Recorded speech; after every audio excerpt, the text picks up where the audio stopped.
All right, so we've got, 7 candidates up here. We got 16 questions, so we've got plenty of questions. They're gonna get 2 questions each. I'm gonna ask the candidates to draw one of these yellow, orange sheets of paper out of the, our nice little silver bin here. Just read me the number on it, and then I'll read the question from here, and you'll have 2 minutes to answer the question. All right, so we're going to start with number 1.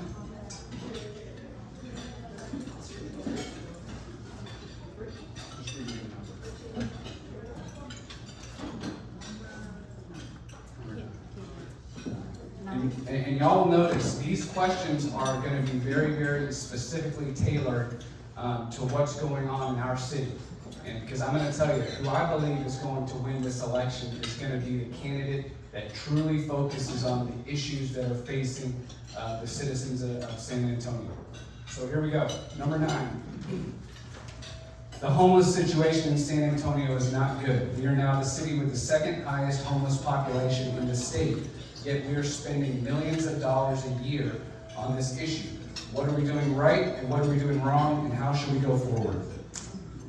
Wow, this is one of the things I've actually been doing, boots on the ground. In this campaign, I have been boots on the ground with the homeless, with the people. And they have been, and one of the surveys that I did was, which organizations do they like the best and which organizations do they not like? And the thing is we're going to go in and see an accountability. What is the efficiency rate of the homeless agencies that are out there? And what's their effectiveness? And why do they end up back on the streets? And a lot of them have said is the treatment. The way they have been treated disrespectfully inside some of the agencies. And I want to restore that, because the homeless, we need to get them back into the economy to start providing. So that's one of my biggest things that I want to go for first in running for mayor, is to help our own get back to contribute to the economic growth that we have. And since there's a little bit of time left, I'll follow up. Right now we have a low barrier homeless shelter. As you know, we're renting a hotel downtown and taking some of the folks off the streets and putting them there. Are you for continuing to fund that low barrier shelter? In reality, I think the agencies we have, if we hold them accountable to what they are standing for and what they value in helping our homeless, I don't think we need that. We will not need that if each agency were doing exactly what they're supposed to be doing. Well done. Well done. Thank you. Well done.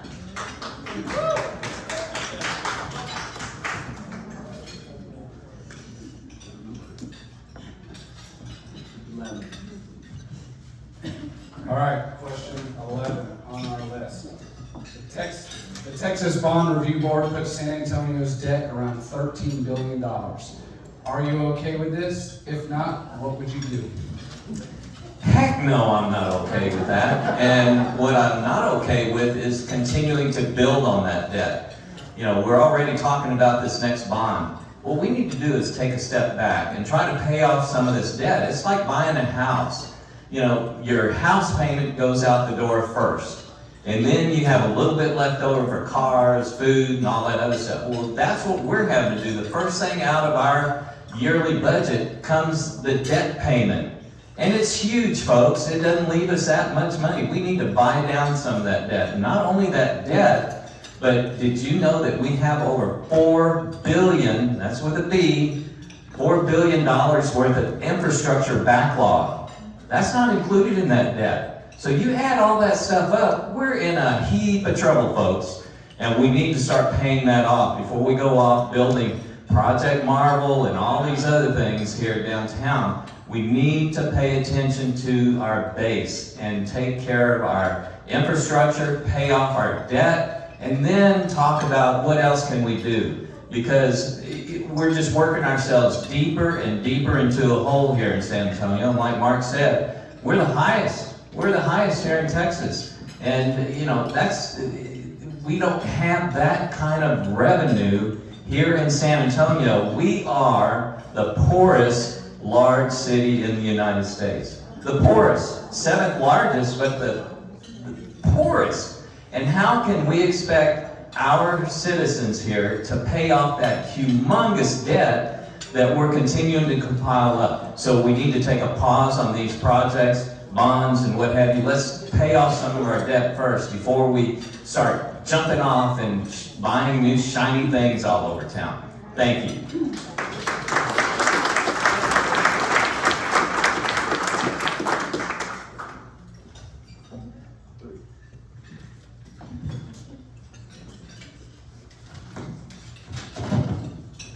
All right, question number 3.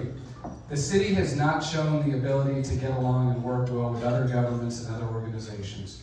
Would you agree with that? And if so, how would you fix it? Yes, I agree with it. How would we fix it? Having worked for the governor of the state of Texas, those relationships are still very much intact today under a new administration. So when we look back and we look at the various issues that we've had here locally, we turned down the Republican National Convention because they were Republican.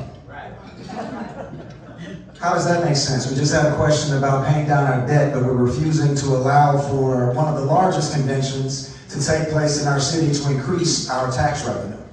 So I think a lot of poor decisions have been made, and I think they've been made because the leadership does not understand. They don't understand fundamental business principles as to how you can get yourself and your community in a better position through streamlining, right? All of us here, we work and operate on a budget, yes? Can we go over that budget? So how is it that we as a city have continually pushed our budget far beyond, yet we don't see the differences or the change taking place within our communities? And so I think we have to get back to a fundamental principle of understanding, one, what is our debt? Two, what are the assets that the city currently have? And then how we can work together to begin to pay down, one, the debt that we currently have, but more importantly, continuing to support those that are contributing to our tax base. So when we look at this equation from a holistic standpoint, the city has, as a nonpartisan voter bloc, has been extremely partisan in the decisions that it makes to the detriment of us. And that's why we have to bring more strategic thinking, common sense, pragmatic leadership. I'm Robert Melvin, and I'm running to be mayor.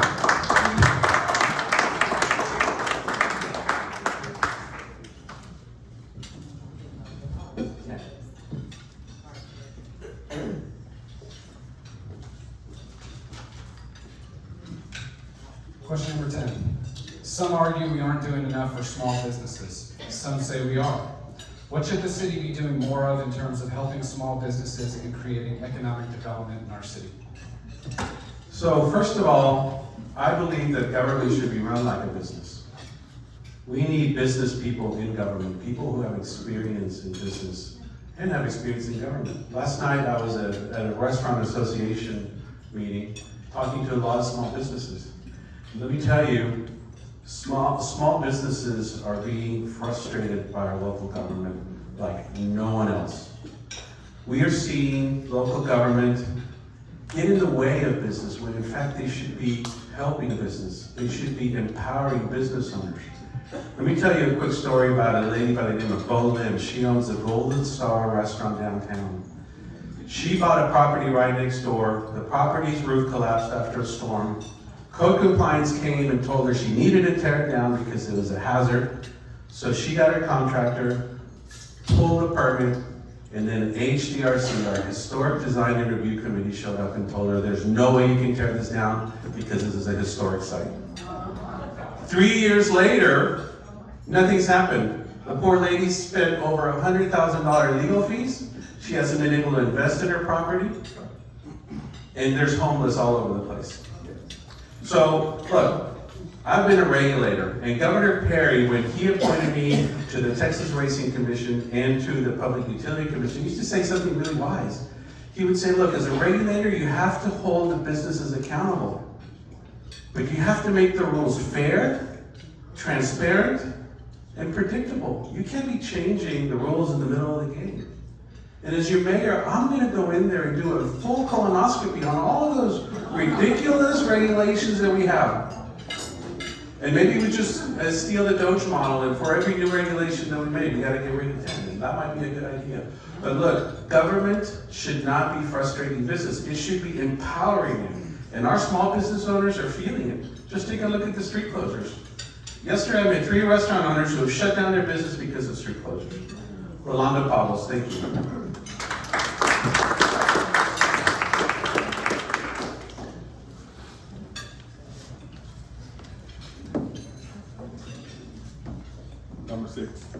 Number six.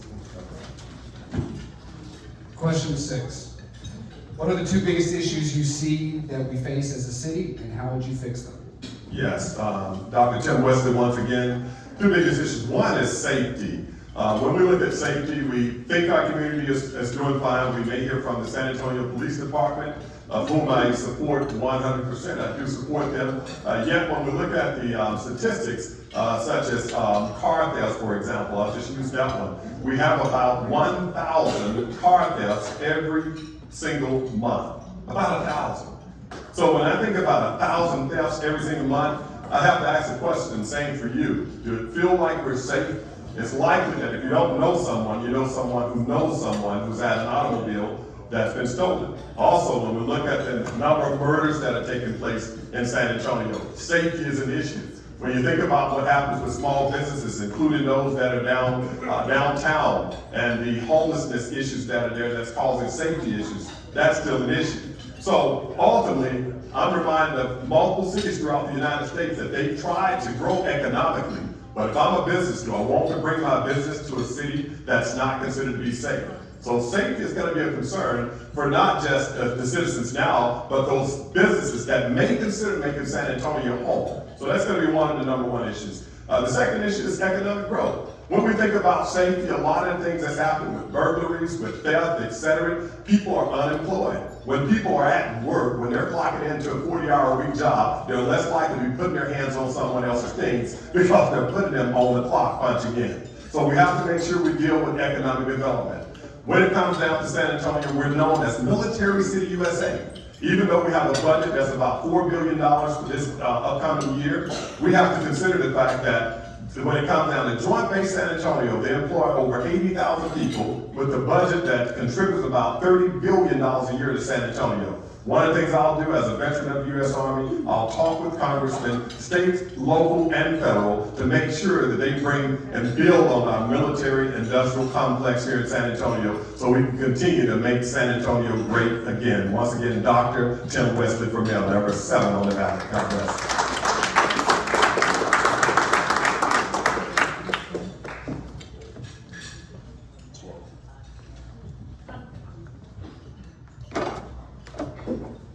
Number 12. Question 12. Mayor Nirenberg has served for almost 8 years. What has he done well, and what are some of his biggest mistakes? So there's a lot we can talk about here. As far as I'm concerned, he hasn't done anything well whatsoever. Some of his biggest mistakes was getting elected. That's the biggest mistake I can see. This guy sat there. He's gone against the city of San Antonio the entire time. I don't know if y'all remember when COVID started, he was one of the individuals that requested that they bring the people with COVID here, and that one individual left the base and went to North Star Mall. I don't remember if you knew that, and that was one of the spraying incidents. That was on his watch. That was his choice to bring them here. Again, money probably was a factor. The second thing, that he hasn't done well is he's fought with Governor Abbott the entire time. He hasn't allowed businesses to come here. They've done the Green New Deal. Everything that Biden spouted, he ate it up. And that's the thing that's wrong. I mean, if you are in a nonpartisan position, then you need to be willing to work with either side, whether you like them or not. It's for the prosperity of your city, not the prosperity of your pocketbook. And that's what I've seen so far. There's even rumors that he's going to try to run for a judgeship or something here. So he's trying to stay relevant, and it behooves you to let people know who are not involved to get involved, to get him out completely. He doesn't need to be part of anything involved with this city.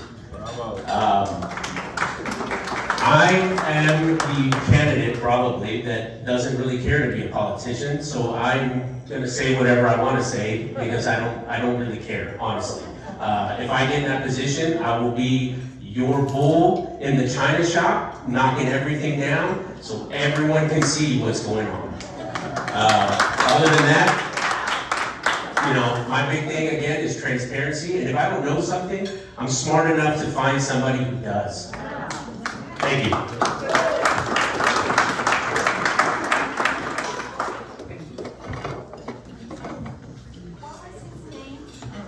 Chris Hayes. Number 4.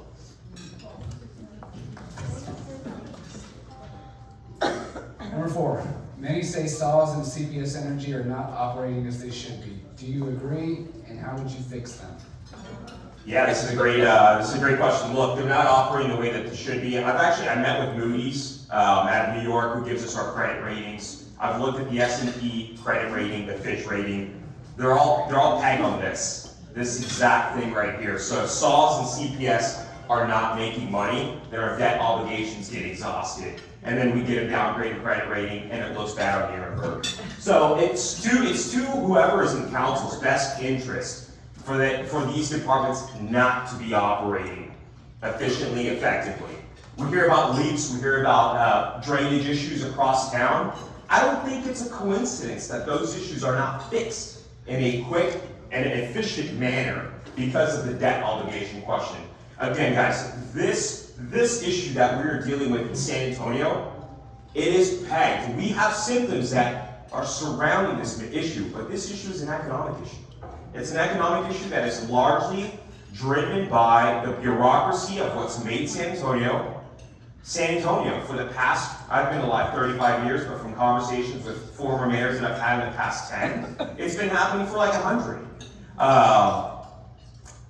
We've seen endorsements come out in the city, and to me, those endorsements are the wrong kind of endorsements to acquire. Why? Because we need a change of the status quo. So to answer this question is, to fix this issue is we have to begin to explore roundtables to where this process could be better managed, whether it's by another organization that we look to buy out, CPS or SAWS, and then infuse their knowledge and expertise to fix what we're dealing with here. I think that's the way to do it. And I will champion that for you as Mayor of San Antonio. Again, Mal Sanchez, malformayor.com. You can read more about why I'm running. Thank you again.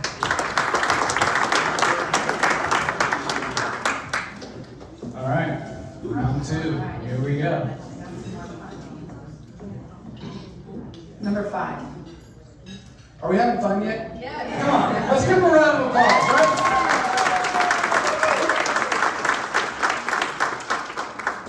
Running for office is no easy task, so really respect what you all are doing. The City Public Works Department simply isn't working. How would you fix it? That's a good question, and one of my main things, one of the first things that I want to do as mayor of San Antonio is really bring in the Doge. I really want them to bring in a full analysis on all the financials inside this city, and this is where we will start rebuilding. Now what do? Once we find out where all the money has been going, as some of them here on this panel has mentioned, I just want to welcome that so that we can start rebuilding this city. So, and that's probably one of the organizations, there's so much corruption. And that's the first thing I want to go. Human traffickers, trafficking, we all know it's there. Yes. We all know it's there. And together we can do that. We can root out what really needs to be rooted out. And that is corruption within all the businesses. And we just need to start right. We need to start fresh. And I will welcome Elon Musk's team. Yeah. That is the first thing I will do is call you. In fact, I sent a message to X already. And to welcome him, I gave him all my information, and we'll just see what the mighty God is going to do. Amen. Thank you.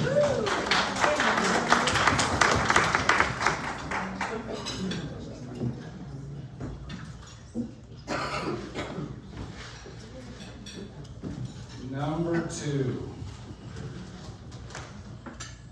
Affordable housing has been an emphasis for the city over the past 8 years. What is your plan to make housing affordable in San Antonio? And what has the city done right and wrong over the past few years? That's a great question. Let me start off. It's been more than 8 years that we've been pumping money into affordable housing. It's been many years. You know, we got public housing, we got affordable housing, and that's all tax dollars that are going into these. We built hundreds, if not thousands, of affordable housing here. Now, what have we done wrong? Let me tell you, we're continuing to spend that money with not getting a good return on investment. Here's what the city can do, number 1, is go back through our ordinances and codes and getting rid of a lot of this stuff that makes no sense at all. Let me tell you, it's been figured out, the first $25,000 of a house is because of the city of San Antonio. That's what we're requiring contractors to put into these homes and building them. Let's get rid of a lot of that stuff. Let's make these really affordable houses across San Antonio. I mean, people are still moving to San Antonio. Why? We got affordability here in San Antonio. And they can still get a good job. But the affordability is being eaten up because there's a lack of supply. It's supply and demand, folks. If we had a better supply, that means letting contractors build faster and cheaper, we can get a better price. And right now, we're down to about a 3-month supply of housing. That's terrible. It should be around 6 months to 9 months. But because of that shortage of housing, that's why pricing is so expensive. Bring that supply back up, the prices will drop, plus getting rid of a lot of these city requirements will add to the affordability of our housing here in San Antonio. Thank you.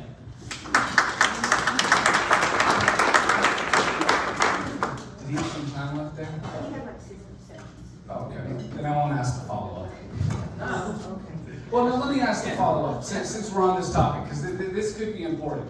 A lot of folks say that we need to do away with zoning here in San Antonio, so that some of these multifamily projects, oftentimes affordable projects, can be built. Where do you stand on that? Absolutely not. Zoning, we should take care of our neighborhoods. Number 1, take care of our neighborhoods.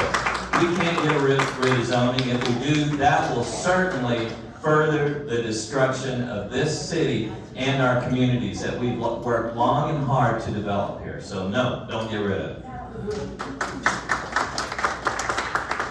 We get rid of zoning, we're gonna look like Houston. 14.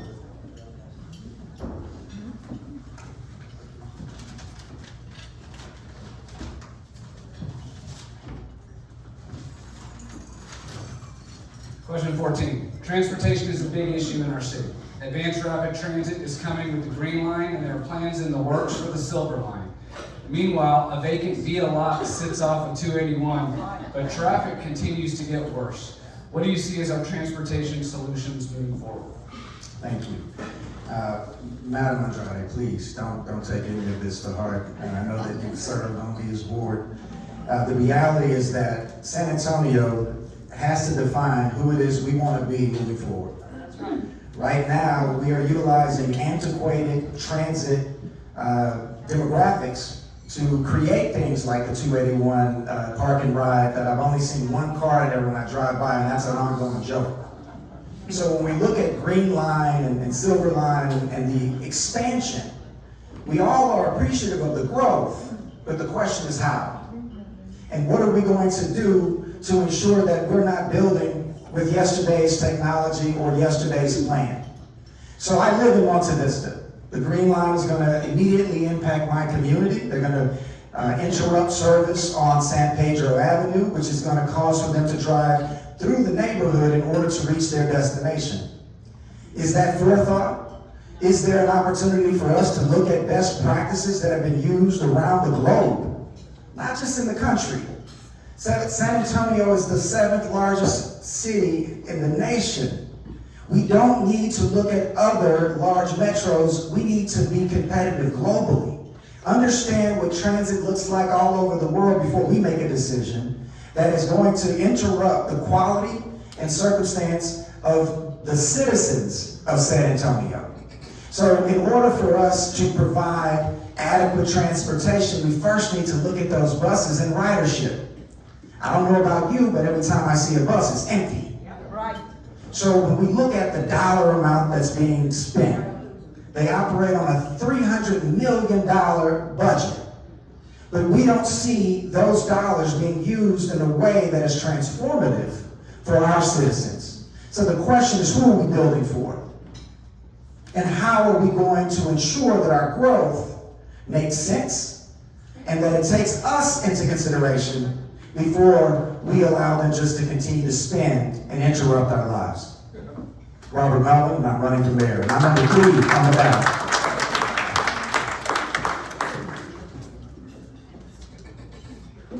Number 1.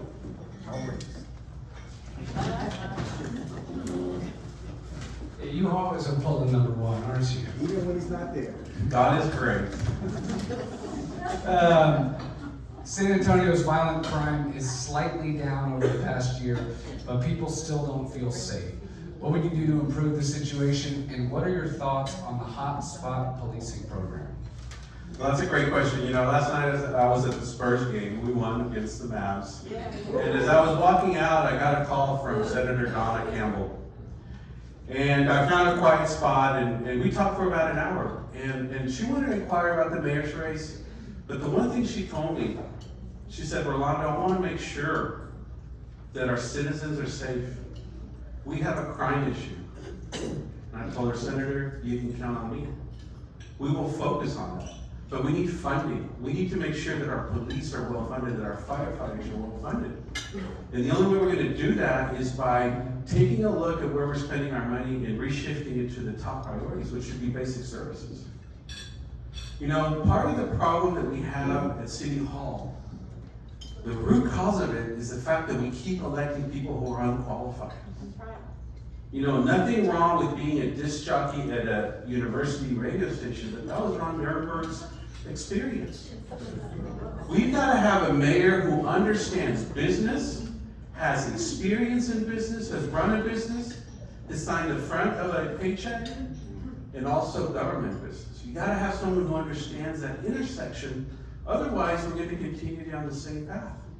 You know, I'll tell you, we had our cars broken into 3 weekends ago. And I posted about it. 5th time, Stone Oak. And our courageous District 9 councilman went onto social media to mock me, saying that in my gated neighborhood, there is no crime. But let me tell you, there is crime. People just aren't reporting it.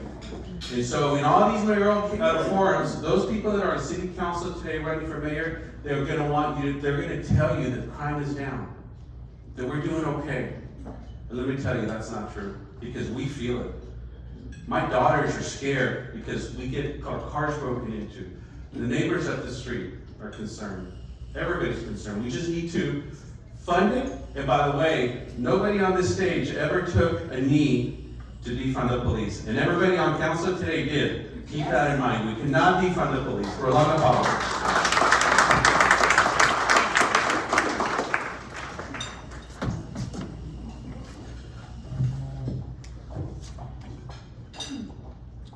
Number 8.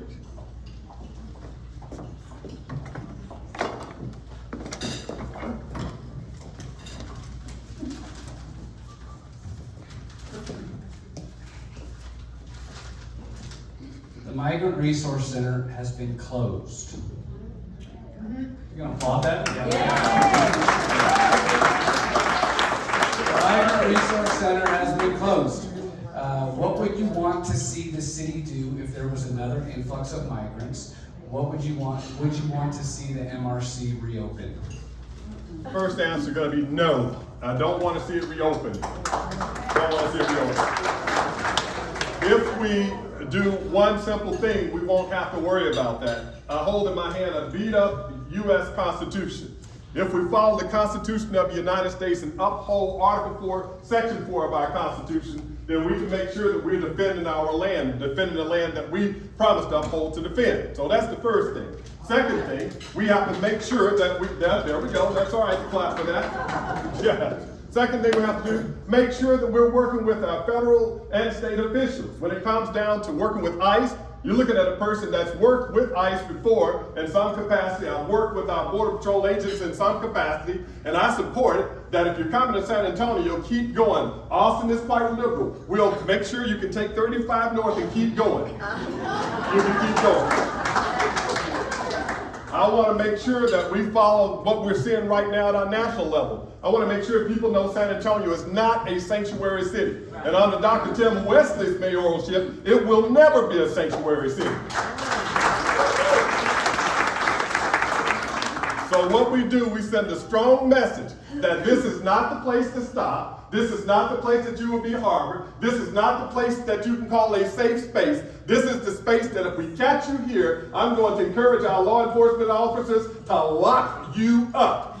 Yes. And not only that, we talk about working with our federal and state officials. I'll be the mayor that's calling our ICE. I'll be the mayor that's calling our Department of Homeland Security. I'll make those calls and I'll let them know, you know what? We have about 60 that showed up today. And guess what? I've instructed or at least encouraged SAPD to lock them up so they're going to be held, and I'm encouraging them to turn them over to you. San Antonio is not a sanctuary city. It's never been a sanctuary city as far as I'm concerned, even though it seems that way now. And I can assure you one thing, as the next mayor of San Antonio, we will never be a sanctuary city. San Antonio first, San Antonio forever. Dr. Tim Wesley, next mayor of San Antonio.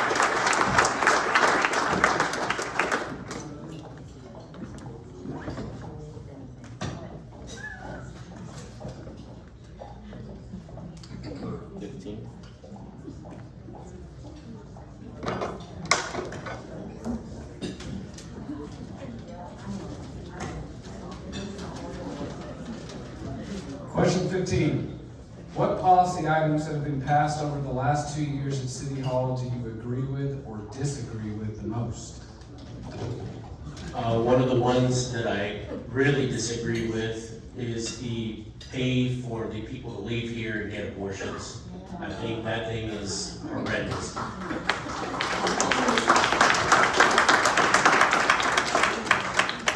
Personal values aside, I am a Christian, but that has nothing to do with the nonpartisan part of this. Your tax dollars should not be allocated for someone's personal health, period. And that should be on both sides of the aisle, no matter what. If these individuals want to go to some organization that's raising money for them, that's their business. But as far as our tax dollars, none of our tax dollars should go to anything of that nature. Our tax dollars are for this city and not for individuals to travel to go get abortions. I think that's completely horrendous. And then you have the religious aspect, which is my own personal values. I don't agree with that whatsoever.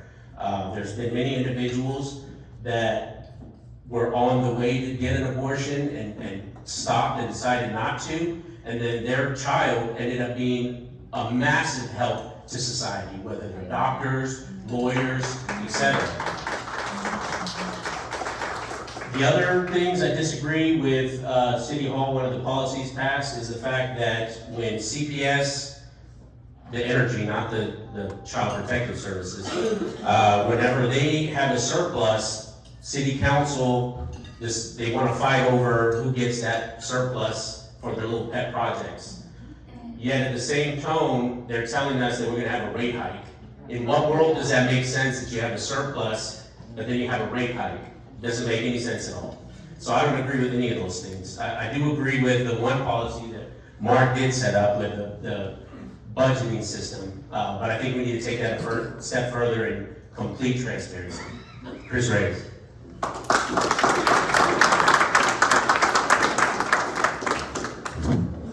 All right, here we go. Last question. Number 13. San Antonio's budget practices need an overhaul. It's right on cue, man. We spend money where we shouldn't. How would you address this moving forward? in addition to completely supporting Councilman White's zero-based budgeting. There you go. It's good service, by the way. I know I said a lot of things about council before, didn't apply to you. Just gonna point that out. Look, budget practices are important in this city because we've seen that when our budget is spread thin and we have money going, let me point out, like $15 million going into a cultural center in the south part of San Antonio. $15 million. Give me the ROI behind it. Makes no sense. So, the question, to answer your question, San Antonio's budget practice needs an overhaul. We spend money where we shouldn't. How would you adjust this forward? First, we have to audit exactly precisely what departments are within our city budget that absolutely make zero sense. I've looked at this budget in 2025 and parts of 2024, and I've pinpointed a lot of things. There's a lot of videos that I've put on social media, and I've gotten a lot of backlash for it behind the scenes, but that's okay because it's important to talk about. You have departments, you have nonprofits that are getting upwards of between $200,000 to $600,000 in our city. When you look at it in bulk, that amounts close to, I think it was like 30 million. A lot of those nonprofits don't really produce a return on investment for kids in our city, for seniors in our city. They're not affecting our economy the way that I believe they should be. So first and foremost, we have to audit that budget, and we have to determine where do we cut and trim the fat. After we do that, then we have to think about the perspectives that if something is producing revenue in our city, how can we produce a higher return on that revenue?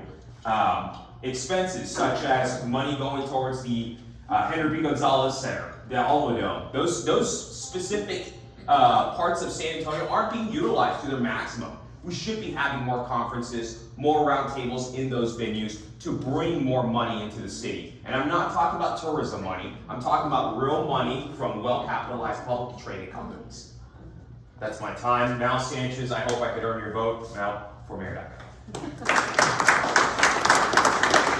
All right, now we are going to have 1 minute closing statements, and again, tell us what you're going to do about yourself and tell us how you're going to win this race.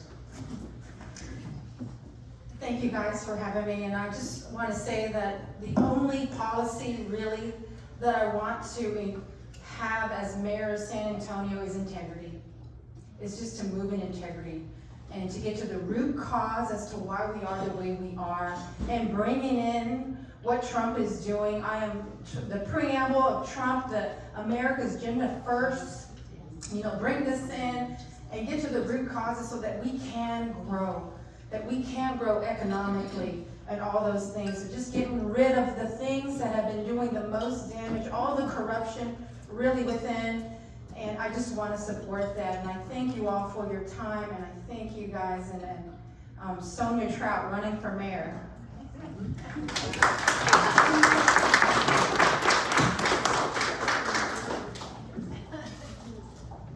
All right, well, let me tell you, if you look at everybody's experience and their leadership and what they have stood for, I fought Ron Nirenberg for 6 years on this city council, and he has run this city into the ground. Let me tell you, in his very first vote that he wanted everybody on council to vote for was signing up to the Paris Climate Accord. That was his #1 vote. I knew from that point on, I'm not going to be able to support this guy. And what are we getting from that? Closing our power plants. Building $6 billion worth of bike trails here in San Antonio.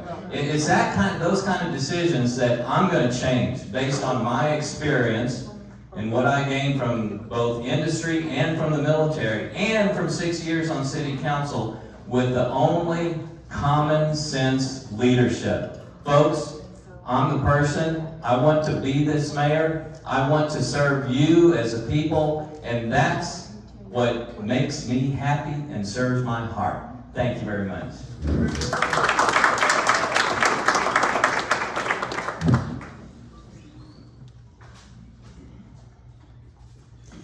So, there's a lot to be said, and I don't know that a minute is enough, but I'm the husband. I'm not a politician. I'm certainly not. And I hope not to become one. my only goal in running for mayor is for us. It's to bring community back. It's to bring God back into the discussion when we talk about our kids, when we talk about our schools, when we talk about our programming. I'm a husband of 20 years. I'm the father of a beautiful daughter who's 16 and a son who's 14. My goal is to create an environment in a city that they want to come home to. It's to be able to create an environment that fosters entrepreneurship, that fosters economic development, growth, and prosperity, so that we all have somewhere to go to work on Monday morning. But that's not going to take place with one vote. It's going to take place when we as a community come together and we say enough is enough, and it's time for our city to grow in the manner that we as a community, as San Antonians, want to see. I'm Robert Melvin, and I'm running to be your mayor. Well, thanks again for having us here. You know, here's why I'm running for mayor. I want to restore the promise of San Antonio. I want a safe city. I want a prosperous San Antonio. I want a place where families can thrive. Our kids can get educated, and everybody can have a well-paid job. And that's just not happening. I've grown frustrated, and that's why I'm stepping up. I'm leaving my business, I'm pushing my business to the side because I want to serve you. I've been here for 40 years, and let me tell you, I am not liking what I'm seeing, and I have the ability to come in and make a difference, but we need your help. We have 5 open seats on council. If we can fill those with fiscal conservatives, people who actually know what they're doing, look at our backgrounds. We're applying for a job here. Like any hiring manager, take a look at our experience, our backgrounds, our fitness of character, all those things, you know, make a big role, play a role. So I ask you for your vote. We're doing this, everybody up here is together. We should have 2 of us make that runoff. Because if we don't, we got 20 others that will, and they'll take that agenda and run with it. Rolando Pablos for mayor.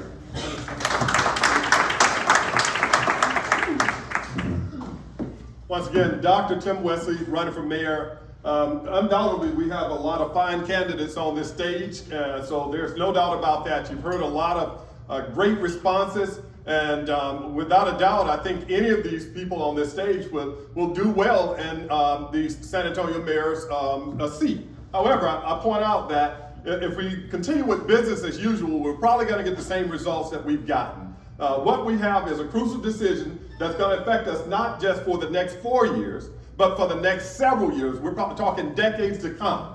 I'm looking to be the brand ambassador San Antonio needs. And when I speak about brand ambassador, I'm talking about a true representative from the people, for the people, that's listening to we the people. One that's going to not only listen to our Constitution and apply it, but also look and see where the problem's at, travel around the city, not just having city council meetings, but also town hall meetings, so I can hear from the people, go back into the council, and encourage those that are representing them to do the right thing for the people.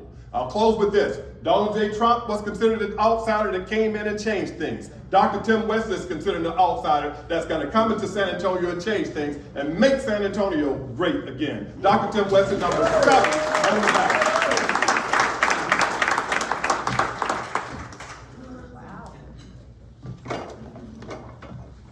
First of all, thank you all for being here and showing up for us. Really appreciate it. Chris Ray is running for mayor. Just want to close with saying that, again, I'm not a politician. I don't intend to be. If I get in as a mayor, I just want to clean things up, wipe the slate clean, let everyone have a fresh start, and walk away. I'm not trying to run again unless people want me to, but other than that, I'm in there to tear everything down, open it up so everyone can see what's really going on, and then we can move forward making change from there. I don't want to play politics. I don't care about politics. I care about making sure that our city has everything it needs financially, safety, and that people are getting what they actually want, not what these bureaucrats that get involved want to line their pockets with. Chris Reyes for me.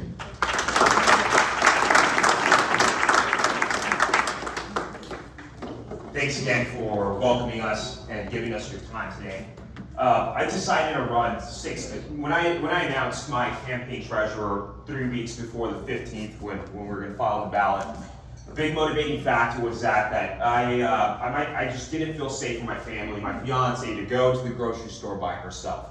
First and foremost, I'm running because I want to bring public safety back into the spectrum. I know I talk about economics a lot, but I also have a lot of family and friends in law enforcement, and it's important to me that they are protected. While they're putting their life on the line, it is important to protect them as well. And we have to do our job as municipality leaders to do that and fulfill that.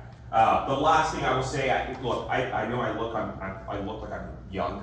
I'm 35 years old. I have a lot of experience when it comes to how publicly traded markets work and how they affect economies, specifically municipalities like our own. I'm here to bring change, the change that San Antonio needs, and I hope that I can earn your vote in that aspect. Again, my website is malformayor.com. I hope that you research me more, ask me as many questions as you can. I am an open book. Thanks again.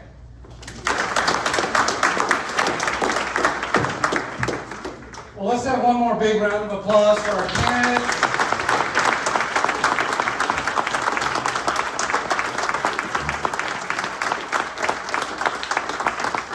You know, for the last 2 years, the mayor has sit to my right on the dais.